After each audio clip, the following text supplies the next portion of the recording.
నమస్కారం. వనవానికి స్వాగతం. ఈరోజు వార్తలలోని ముఖ్యాంశాలు.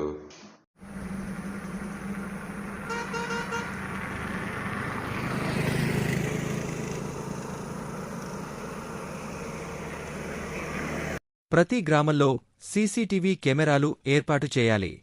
ఎస్ఐ సురేష్ బాబు దాతల సహకారంతో లొల్లలో సీసీటీవీ కెమెరాలు ఏర్పాటు.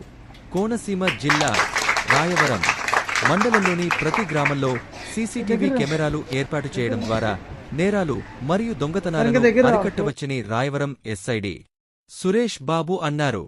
రాయవరం మండలం లొల్ల గ్రామంలో దాతల సహకారంతో ఏర్పాటు చేసిన సీసీటీవీ కెమెరాల ప్రారంభోత్సవ కార్యక్రమంలో ఆయన ముఖ్యతిగా పాల్గొన్నారు. గ్రామ సర్పంచ్ చాట్రాతి జానకి రాంబాబు అధ్యక్షతన జరిగిన ఈ కార్యక్రమంలో ముందుగా అంబేద్కర్ జయంతి సందర్భంగా అంబేద్కర్ చిత్రపటానికి పూలమాల వేసి నివాళులు అర్పించారు. ఈ సందర్భంగా సర్పంచ్ చాట్రాతి జానకి రాంబాబు మాట్లాడుతూ సీసీటీవీ కెమెరాల ఏర్పాటుకి సహకారం అందించిన కంటిపూడి సర్వరాయుడు, చెరుకురివీర వెంకట సత్యనారాయణ, గారపాటి తమ్మయ్య, అల్లూరి శ్రీనివాస్ చౌదరికి గ్రామం తరపున యవాదాలు తెలిపారు. ఈ కార్యక్రమంలో పాతూరి రాంబాబు, పాతూరి అప్పారావు, సుంకవిల్లి గంగరాజు, గుండపునిడి వీర్రాజు, ఇఠో గోవిందరాజులు, సచివాలయ సిబ్బంది మరియు గ్రామ ప్రజలు పాల్గొన్నారు.